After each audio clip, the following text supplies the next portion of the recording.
Guys, we continue on with our program, that is Engineering Mathematics Made Easy.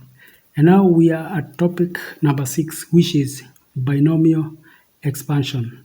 So let's dive into our topic. We continue from where we left, and now we are doing problems. So the first problem we are going to tackle is this: use binomial expansion to expand as far as the term x raised to 3. By setting x to a certain value, determine that. So let's try and see whether we can do this one. So this one will be 1 plus 1 over 5 x. This one is raised to a third.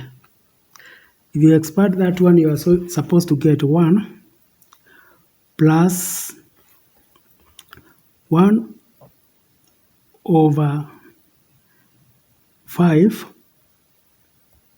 x, like that. Then you also have 1 over 3. Maybe I have not written I should have started with 1 over 3. Then plus 1 all over 3. Then we have negative, that is 1 over 3 minus 1 is negative 2 all over 3. This one is 2 factorial, and then you have 1 over 5 x, that is raised to 2. And then plus 1 over 3 negative 2 over 3 minus 2 over 3 minus 1 will give us minus 5 over 3, like that. Then you divide it by 3 factorial. This one you get 1 over 5 x raised to 3. So this is now what we get finally. You'll have 1 plus 1 over 15 x. Because of this minus, this one will be minus. Can multiply that. This is 25 multiplied by 9, then 2 will cancel there. So it will be 25 multiplied by 9. 5 times 9 will give us 225. So we'll get 1 over 225, then plus, because this you have 2 negatives. This will be 5, there will be 3 5s here, cancelled by 1, so it will be 25. Then the 2 here will cancel these 2, then will remain 25 times 81.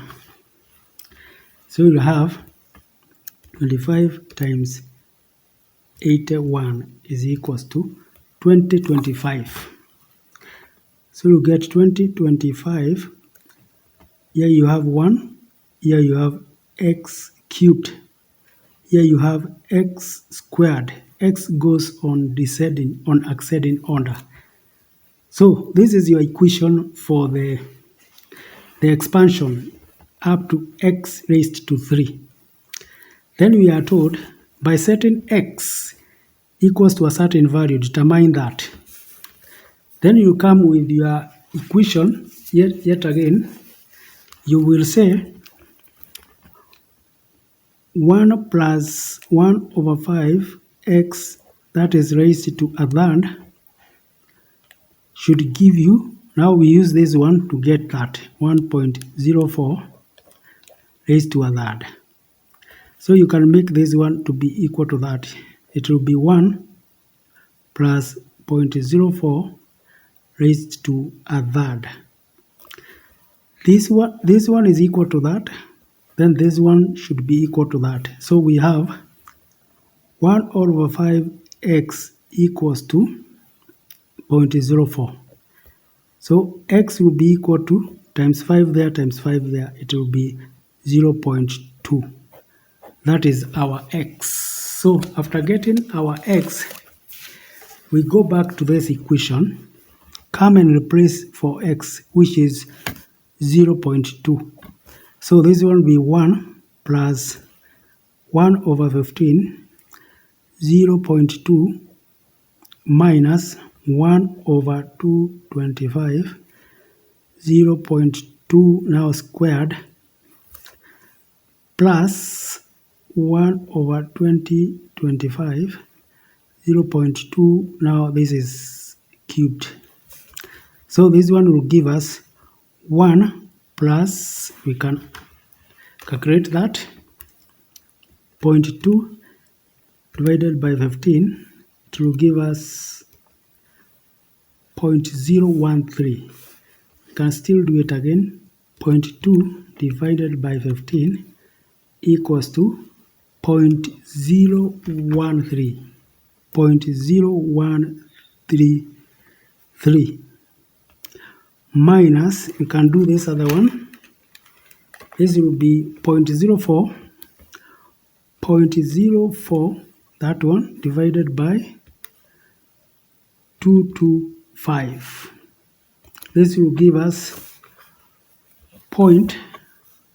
can see that 0.000177 plus, finally, you get that one as 2 raised to 3, that is 0.2 times 0.2 times 0.2.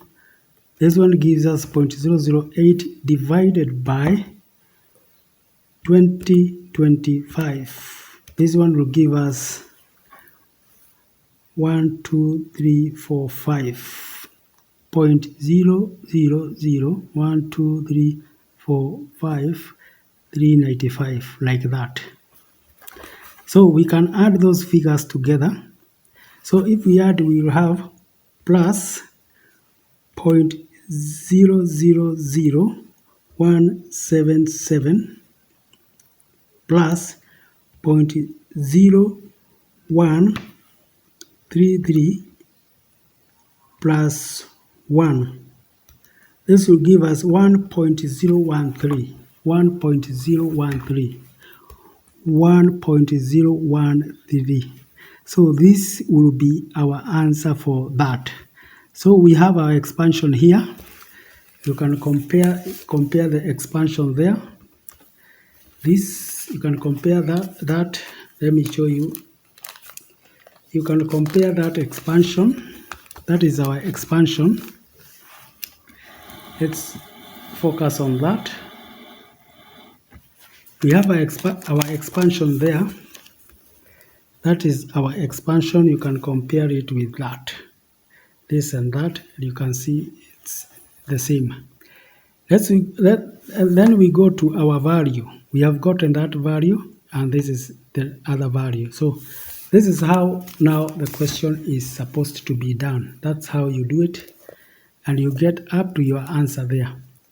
So guys, we continue. This other question. The radius of a cylinder is reduced by 4%, and its height increased by 2%. Determine the approximate percentage change in volume.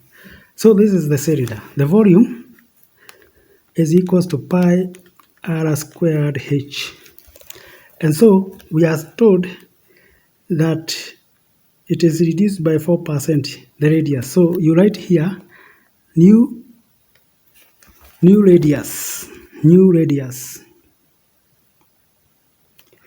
This will be equal to r minus, you have percent, 0.4% r, like that. Because when you reduce it, we usually say 4 over 100 multiplied by r. This is 0.04 r. This is the reduction. So the new radius will be r minus that. We come to the new height.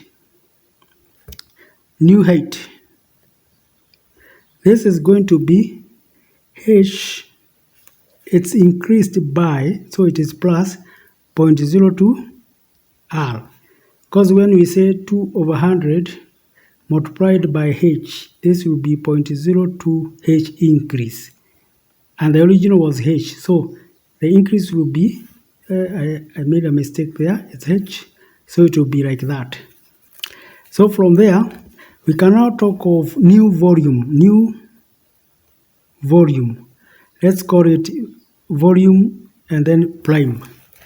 This will be pi r will be r minus 0.04 r squared multiplied by the height. Height is h plus 0.02 h, like that. So the new volume will be equals to v prime will be equal to pi. We can factor out the r here. So we have r squared. Then we remain with 1 minus 0.04 squared. And this one we can factor out h. We remain with 1 plus 0.02. So this one will be v prime will be equal to pi r squared. We can bring now this h here. Then we remain with 1 minus 0.4 squared, 0.04 squared. Then we have 1 plus 0.02, which is 1.02. So we can expand this one by binomial, and you can use Pascal triangle. So the new volume will be equal to pi r squared h. We expand that one. That one will be 1 minus 2 multiplied by 0.04 plus, lastly it will be 0.0001, that is 16, like that, if you expand it by binomial theorem. And so finally you get something like that. So this will be equal to pi r squared h. Here we have 1 minus 0.08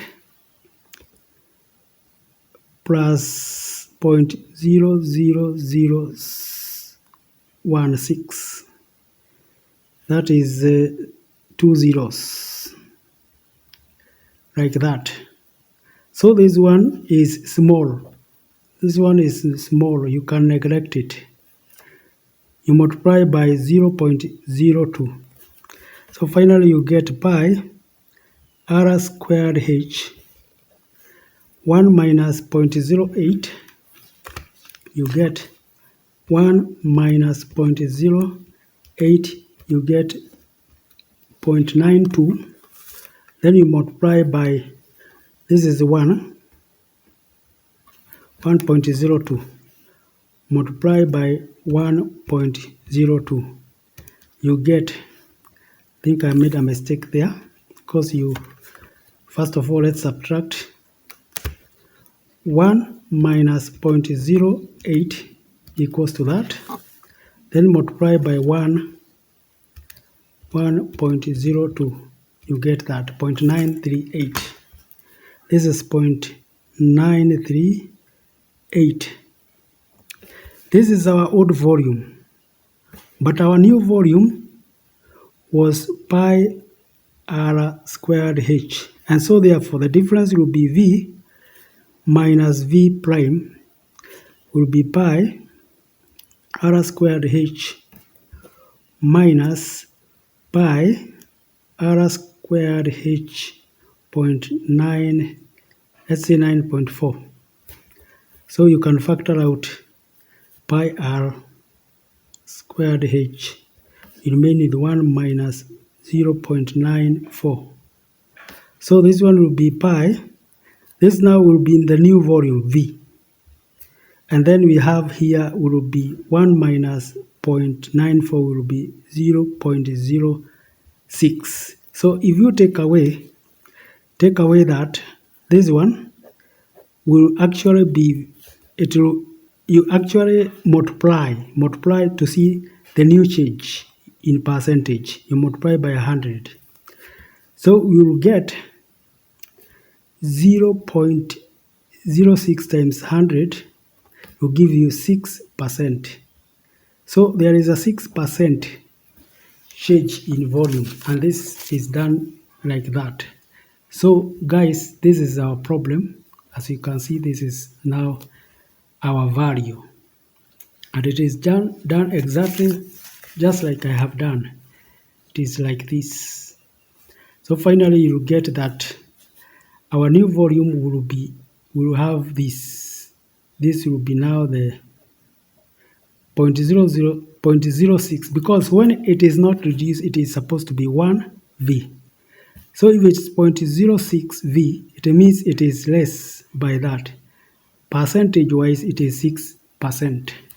So guys, thank you for listening to me, and to learn, we continue to learn engineering mathematics made easy. Bye bye.